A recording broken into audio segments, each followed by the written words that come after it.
No médio, estamos aqui para mais uma videoaula. Essa videoaula sobre gráfico das funções de primeiro e segundo grau. É uma breve revisão para dar um apoio para vocês responderem as questões do formulário 1 do terceiro bimestre e também um apoio para vocês realizarem a AP do segundo bimestre. Então é uma revisão aí sobre essas duas habilidades, que é a construção dos gráficos, né? A forma desses gráficos, para vocês estarem fazendo aí tanto a atividade quanto a AP esta semana. Então vamos lá para a função de primeiro grau, primeiro aí retomando aquela definição de uma funçãozinha de primeiro grau. Aí a forma geral dela a gente encontra ela dessa forma, como f de x é igual ao ax mais b, ou também posso encontrar dessa outra forma, onde y é igual a x mais b. Tá? Lembrando que nossas letras aqui elas são chamadas de coeficiente. Coeficiente A é o nosso coeficiente angular.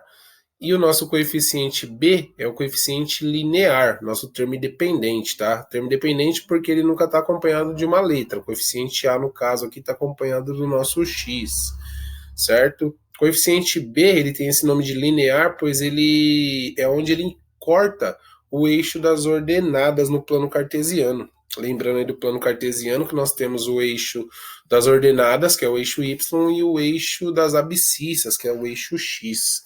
Certo? O gráfico dessa função de primeiro grau ele é sempre uma reta.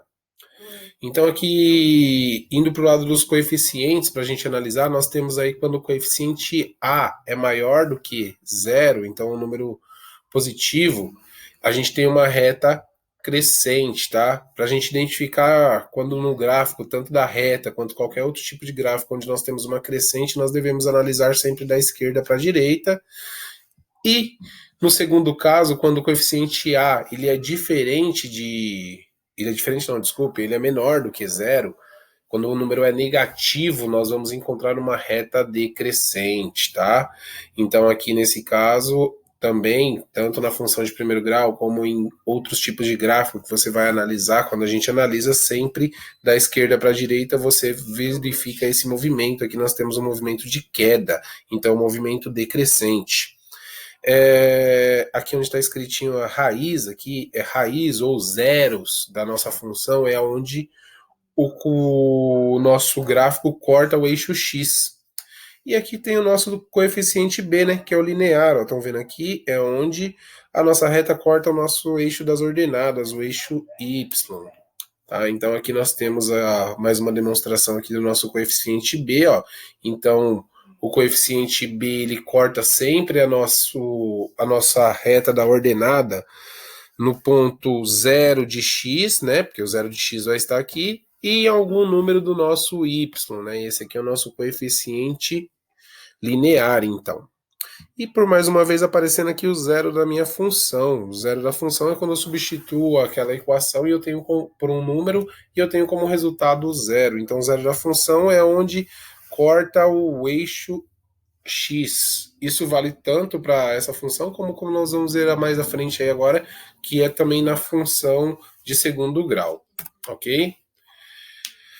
Função quadrática. Então a função quadrática a gente vai ter lá um expoente elevado ao quadrado. Isso aqui ele identifica a nossa função quadrática. Ela é representada da seguinte forma, né? Função de x é igual ao ax elevado ao quadrado mais bx mais c.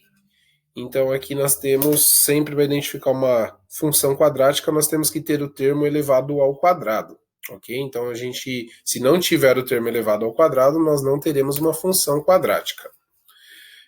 Construção do gráfico dessa função quadrática, né? Então nós temos aí os coeficientes o A, B e o C.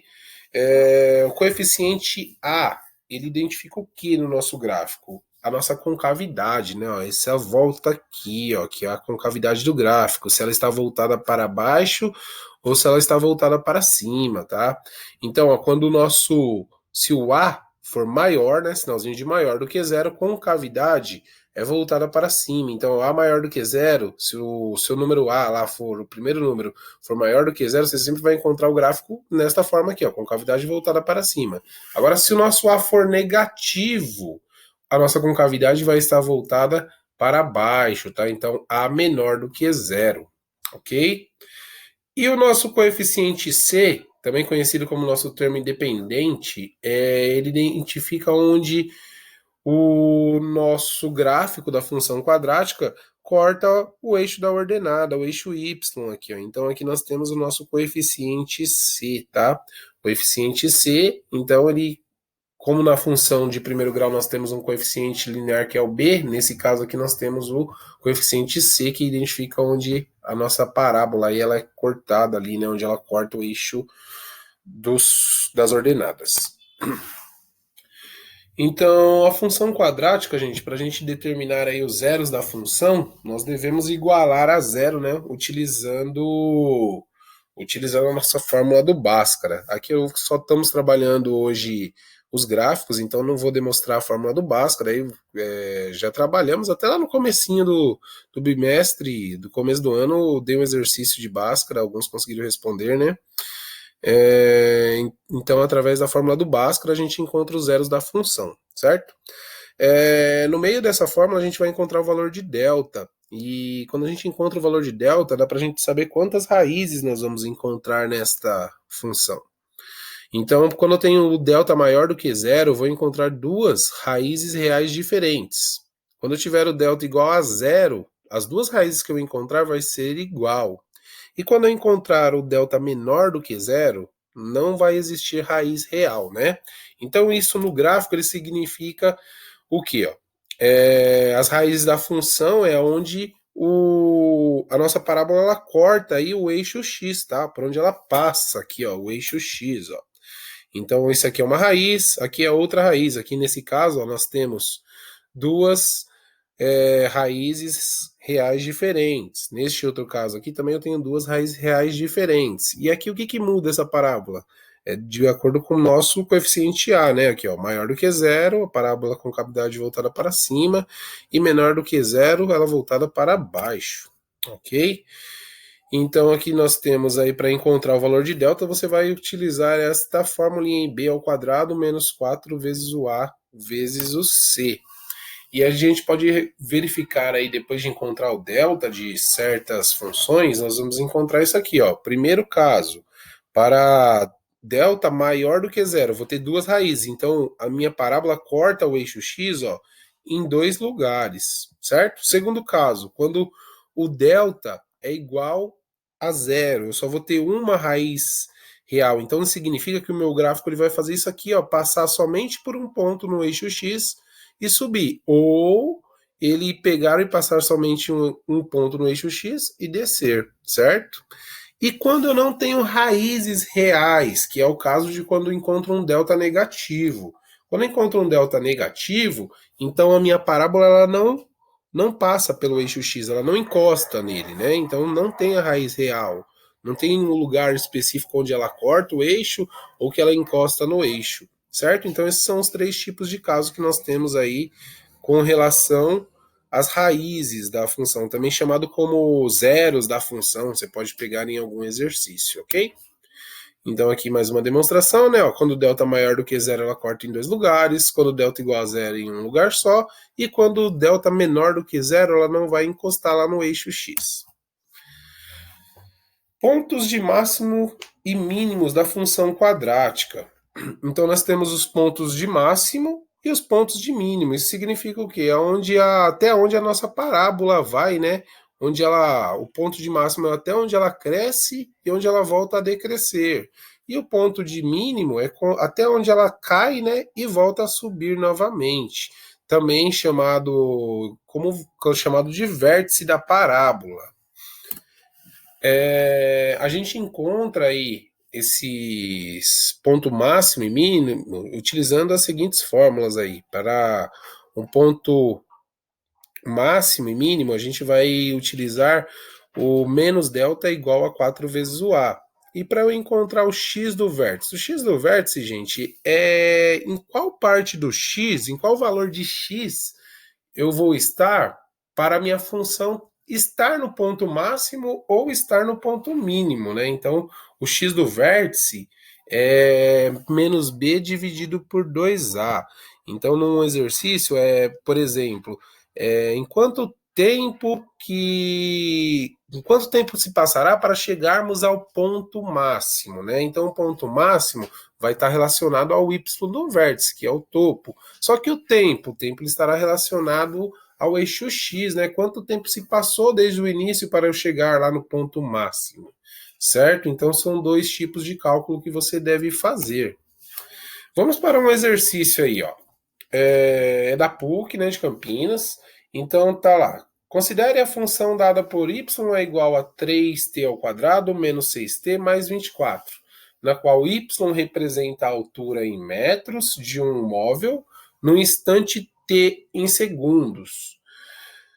O valor mínimo dessa função ocorre para t igual a... Então isso aí é como o exemplo que eu acabei de passar, só que aqui nós vamos trabalhar ele, né? Então, ó, y representa a altura em metros. Então, ó, o eixo y é a altura. Então, o t, o que representa? O eixo x, né? Aqui ele está perguntando para mim o que? Ele está me perguntando uma altura máxima ou ele está me perguntando tempo? Ele está me perguntando o tempo, né? Qual o valor mínimo dessa função ocorre para t igual a? Então ele vai precisar descobrir aí em quanto tempo se passou, né? Qual foi o valor tempo para eu encontrar aí o valor mínimo a altura mínima desse móvel, né? Então vamos pegar aqui, ó, a nossa fórmula do x do vértice. Então tem lá menos b dividido por 2a. Certo? Então eu vou pegar a minha função ali, eu tenho lá, o meu b é menos, né? Então tem que colocar menos da fórmula, menos 6, abre parênteses aí para separar. Nós temos menos vezes menos, vamos ter mais, né? Então temos 6 dividido por 2 vezes 3, que deu 6 também. Então isso aqui, o momento do tempo é igual a 1 segundo, certo? Eu fiz a representação gráfica desse gráfico aí, dessa função no GeoGebra. Então aqui, ó, nós podemos analisar aí, ó, que é uma função, ela não tem um delta dela é negativo, né? Então ela não encosta lá no nosso eixo x, ó. Verifiquem aqui o coeficiente c era 24 positivo, né? Ó, verifiquem aqui que está cortando o eixo lá no 24, ó. E nós temos aqui o nosso vértice da função no eixo x, ó, passando no 1, certo? Então aqui por essa representação depois gráfica, ficou mais fácil da gente observar aí que o tempo gasto é 1 segundo. E aí, através da realização do cálculo, nós também chegamos a 1 segundo. Ok, pessoal? Então espero ter ajudado vocês aí a irem bem na AP, né? A AP que vem com função de primeiro e segundo grau, muitos gráficos, então prestem bem atenção, tá? Tem bastante parte lá de gráficos crescente, decrescente para vocês analisarem. Também cai essa parte aí de máximos e mínimos. Dei uma olhadinha nesta fórmula aqui, ó, marca no caderno, né? Para não perder ela, que é a fórmula do máximos e mínimos. Façam aí com concentração para a gente ter um bom índice de acerto, tá bom, pessoal? Então por hoje é só e até a próxima. Tchau, tchau.